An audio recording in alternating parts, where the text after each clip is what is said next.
Welcome back to the Collaborative IEP podcast. I'm Ashley Barlow, your host, and I am so happy you are here. Today, we are launching a new series on the podcast.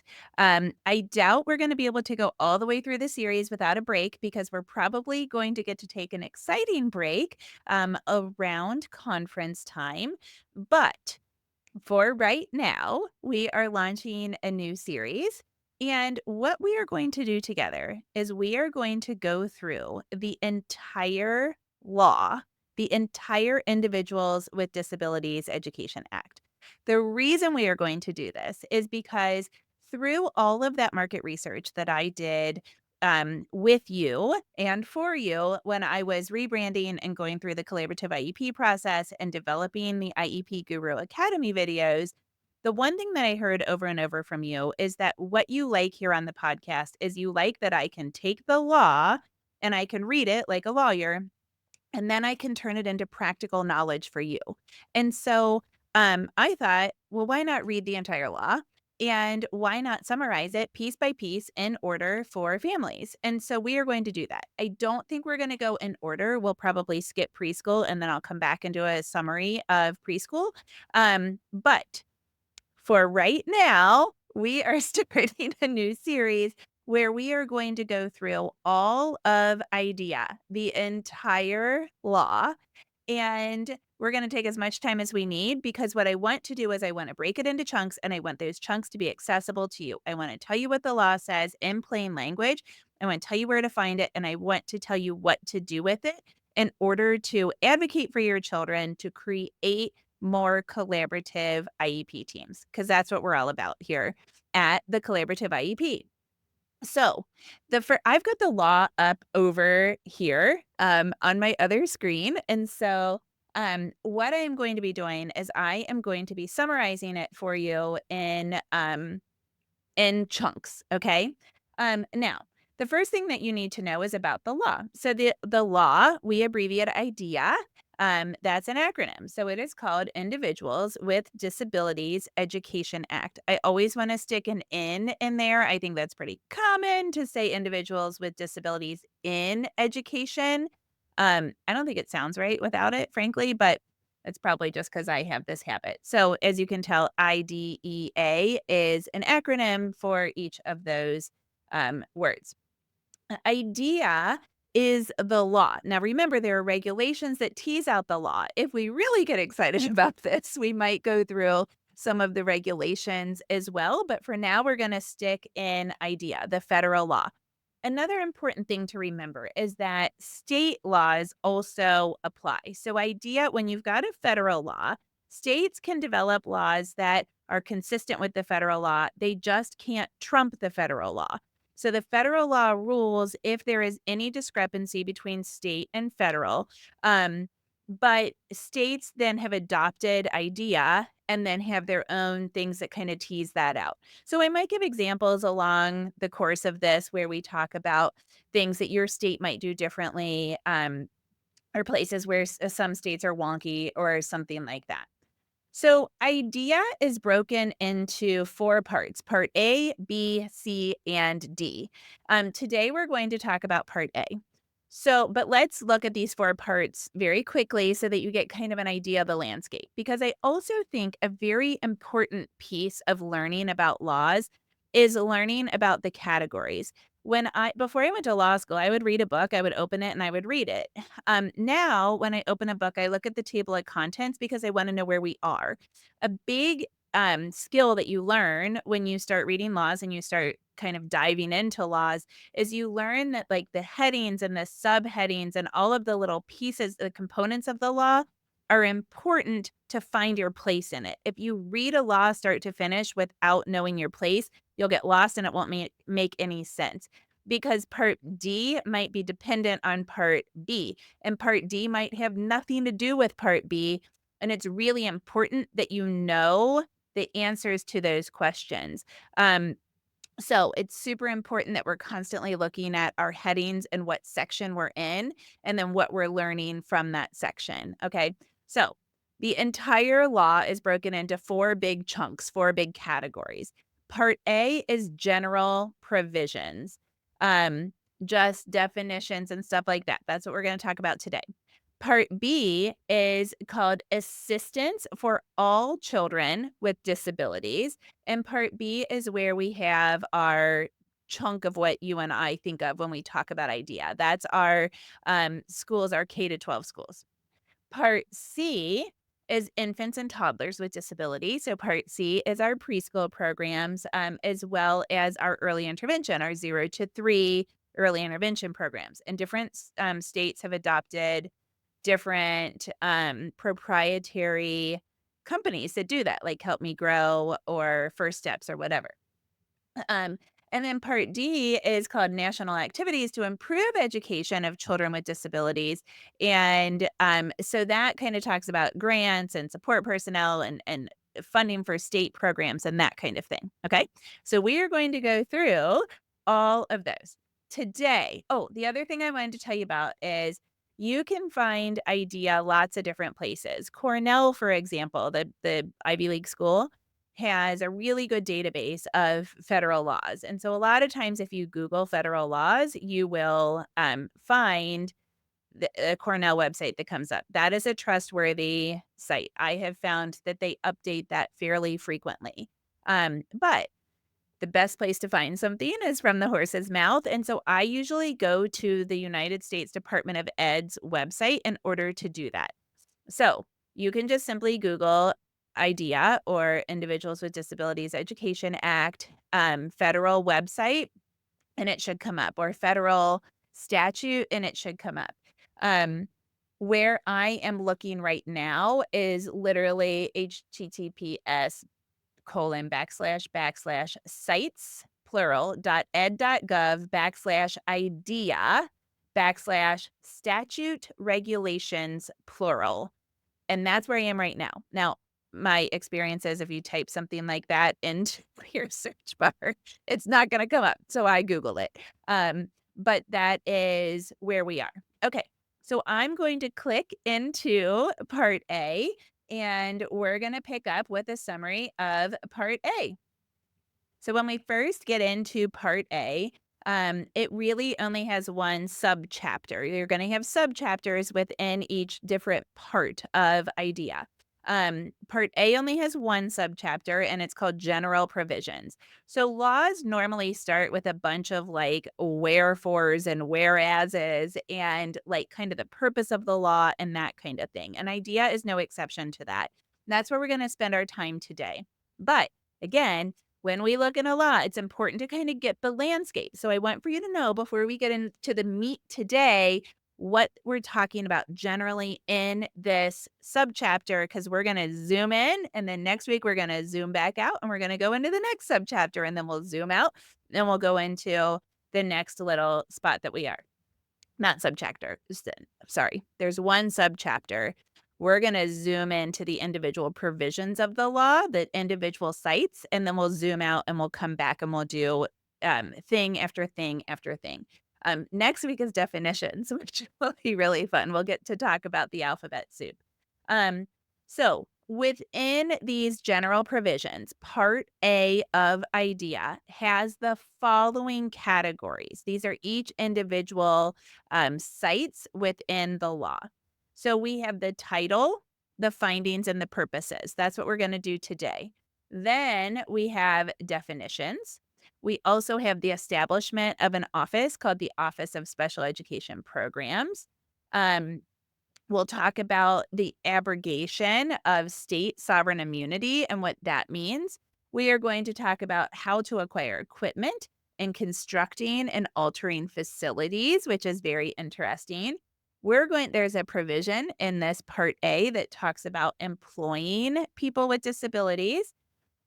There is a section that talks about requirements for prescribing regulations, how to write the regulations. We're going to talk about state administration and the rules for that. And then there's paperwork reduction, which we probably won't talk about, and freely associated states, which we also probably won't talk about. Okay, so those are the categories. Today, where we're narrowing in is on a section 1400, and the title of that is Short Title, Findings, and Purposes. we are going to talk about mainly findings and purposes. So let's dive in there. I also don't think I told you the main site. So the main site for the law is 42 USC 1400. 42, chapter 42. That means if you were looking at a bookcase with a bunch of those pretty legal books, which by the way, nobody has anymore because you have to update them too much. But if you had those, you would probably be looking in the 150th book, but it would be chapter 42, okay? 42 USC, United States Code, section 1400. All right? And we are diving into 1400 because that's where it starts. Okay, part A, 1400. Now, Part A, now what we do is we get our landscape. So we have all of these different subtitles within Part A. And lucky for us, there's only 4 of them. Okay, so we're lucky here in this 1400. So 1400 starts with the short title. Then B is omitted. Cool, we don't have to talk about it because it's gone.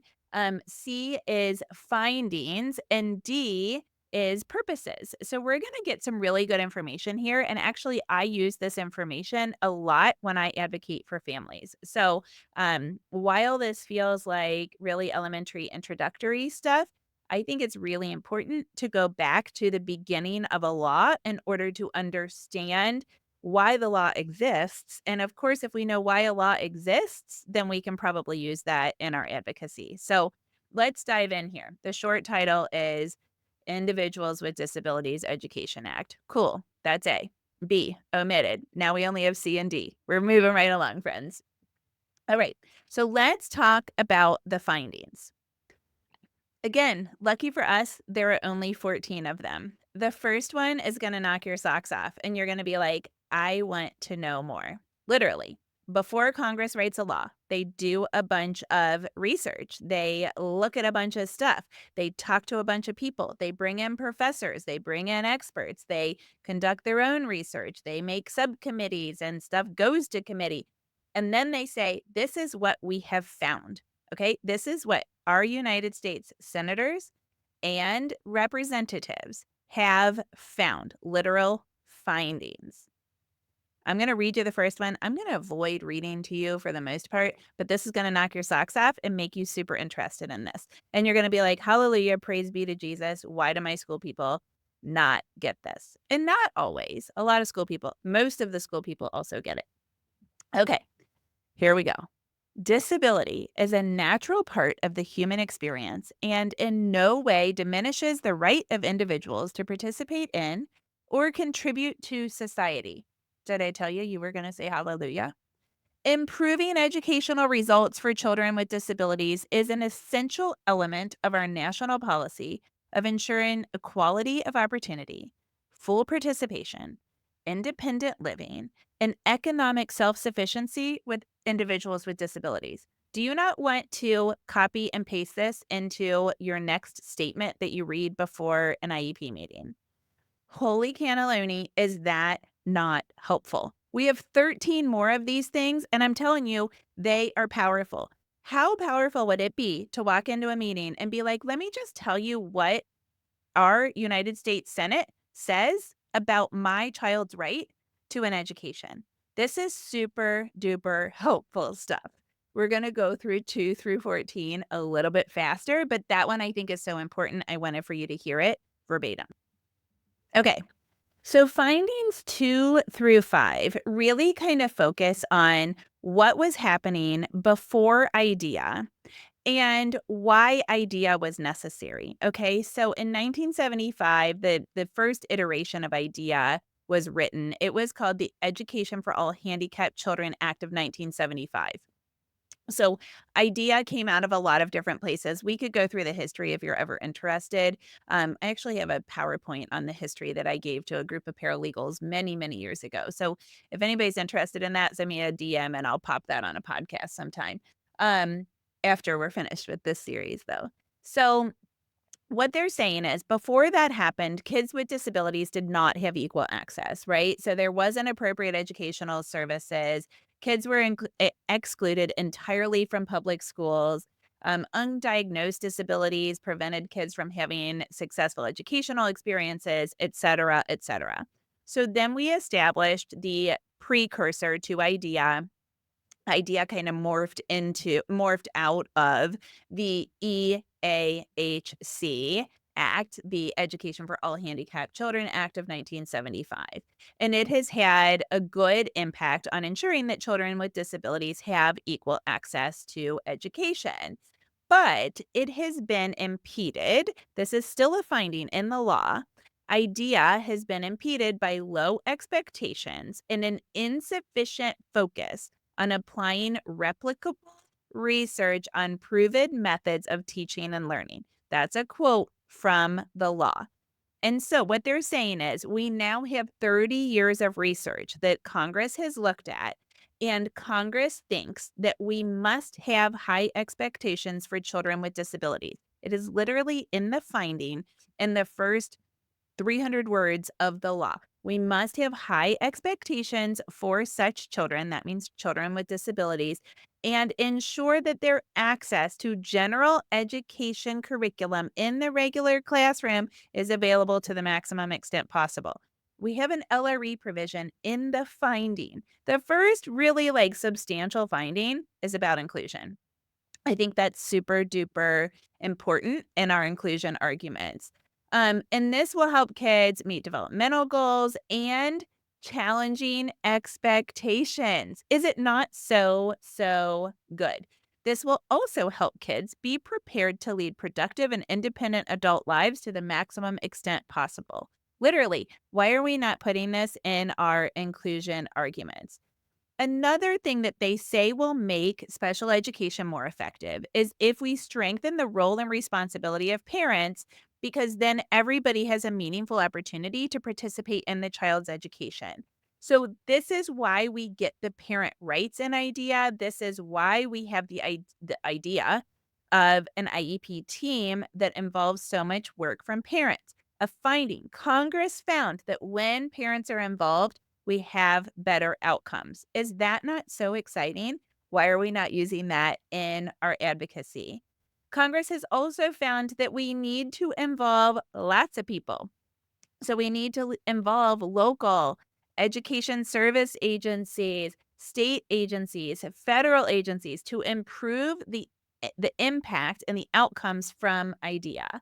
Um, Another thing in this 2 through 5 section is that we have to provide wonderful and effective special education and related services with supplementary aids and services in the regular education classroom as much as possible. Again, more inclusion, inclusion, inclusion. We also, another way that we can strengthen IDEA through Congress, this is a finding, is by supporting high quality, intensive pre-service preparation. We've got to get our teachers when they're in college, and we've got to get them prepared so that they understand good practice, best practice. And we need to continue doing that by way of professional development. Um, and so, of course, we'll get to funding for that in a second. We have to support high quality, intensive pre service preparation. Oh, sorry, we already did that one. We have to provide incentives for whole school approaches, like our positive behavior intervention services and that sort of thing. We have to focus resources on teaching and learning and reduce paperwork so our teachers aren't so bogged down with paperwork and administrative stuff. And we need to use technology. So those are the ways that Congress thinks that we can improve IDEA right now. And then, okay, so that's 2 through 5. Then 6 through 7 really talks about what states and the federal government need to do by way of their responsibility and how our departments of ed are going to get involved.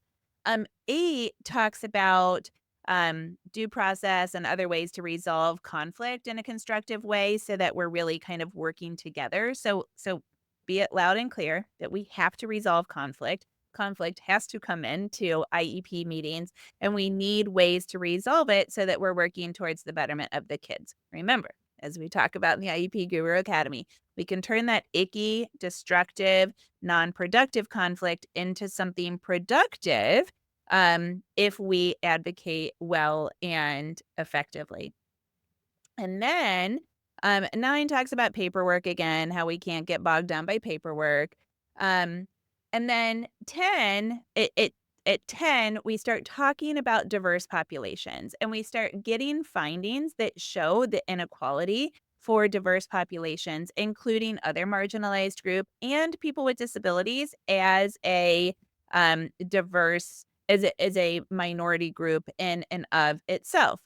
So, there's a very specific finding that says America's ethnic profile is rapidly changing. In 2000, one of every three persons in the United States was a member of a minority group or was limited English proficient. And so now we're starting to get provisions that talk about how we are going to improve the outcomes for students of minority populations, especially those students with disabilities, in light of these kind of changing demographics. Um, so we get some provisions regarding some really good factual information and statistics on dropout rate and on graduation rates and on percentage of students that are of minority races and ethnicities, and then findings as to improving the outcomes for students in those groups. And finally, the last finding is that we need better transition services for students that are reaching adulthood. Those are the 14 findings that Congress found as they were developing IDEA and as they have reauthorized IDEA at every step of the way. Super duper helpful information. As I told you, you probably listened to it and you were like, hallelujah. I am really glad that somebody in Congress, Chuck Schumer, whoever it was sitting down. Picture your guy, right? Think about your two senators. Think about your representatives. Now think about them finding this, listening to people that have come out of committee, that have looked at this research, that have talked to the parent advocates, that have talked to the teacher advocates, that have talked to the lobbyists, that have talked to everybody, and they're like, yes, we are putting this in the law. We are saying this is what we have found. Now the law is going to fix that. Okay. So now we get into subsection D of this first provision of IDEA, section 1400. And our title here is purposes. So we have four purposes. Within the first 1,000 words of IDEA, probably less, we have the purpose of IDEA. I say the purpose of IDEA in an IEP meeting probably at least once a month. The purpose of IDEA is to further the education, employment, and independent living opportunities of students with disabilities, period. Here's what it says. This is another one I'm going to read to you. The purposes of this chapter are to, this is number 1 and then subsection A, to ensure that all children with disabilities have available to them a free, appropriate public education that emphasizes special education, that's specially designed instruction. We'll get that definition in a second. And related services that are designed to meet their unique needs. Remember how we always say tailored to their unique needs? And prepare them for further education, employment, and independent living. At every single meeting, you should say, are we getting a FAPE? Is this appropriate? Does it emphasize specially designed instruction? Does it emphasize related services? Is this designed to meet my child's unique needs? And is this preparing my child for further education, lifelong learner? Is it preparing my child for employment? And is it preparing my child for independent living? That's a lot of things that your IEP is supposed to be doing. That is the very first purpose of IDEA. Super duper helpful. And it's to ensure that the rights of our children are protected. Okay, so that is and then C is to make sure that we, are assisting the people that are implementing it, so the state and federal and local agencies that are implementing it. All right, so those are the 3 purposes within number 1. The second purpose, not so exciting to us parents, it's to make sure that we're helping the states and the local agencies, implement statewide, comprehensive, coordinated, multidisciplinary interagency system of early intervention services. so that they can find kids with disabilities and get them services. The third one is super helpful. This is where we talk about empowering parents. It is to ensure that educators and parents have available necessary tools to improve education results for kids with disabilities. Blah, blah, blah, blah, blah. It's a super long paragraph that says, hey, listen, parents and teachers alike need a lot of resources. And so, one of the things that IDEA establishes is all of these different agencies and centers and um, what do we call them? Organizations that can help to train parents and get information out to parents. We just don't know that they exist. And so we need to be able to access those. And my goal in this series is to help you to be able to find some of those. For example, what those look like is University Centers for Excellence for Developmental Disabilities, USEDS, spin networks, your state advisory panels for special education, your state protection and advocacy agencies, human development institutes. I'm probably missing a lot in those lines, but those are some examples of what those things would look like. And then the fourth thing is to ensure that all of the efforts are effective and to be able to assess them to make sure that these efforts are effective. Those are the four purposes. So, as Congress established IDEA, we had these findings, and then the findings led to the purpose. What is this law going to do? I find those things to be super helpful in my advocacy. As we go along in this series, we're going to break apart the different um, pieces and parts of this law, and I'm going to summarize them. Now, my goal is to be able to summarize them in better chunks of information. This is pretty like labor intensive and pretty wordy. But as we get into kind of the meat of like least restrictive environment, for example, my goal is to give you big picture stuff, but then to be able to give you little bitty quotes that you can use in your advocacy. Next week probably won't be like that. It's going to be definitions. But my goal with definitions is to be able to focus on several definitions that um, will then foreshadow into the sections when we get to the sections. There are a few definitions and idea that in and of themselves are hallelujah moments. And so that's kind of what I'm hoping to be able to narrow in on next week. So I will see you next week. Same time, same place. I hope this has been helpful.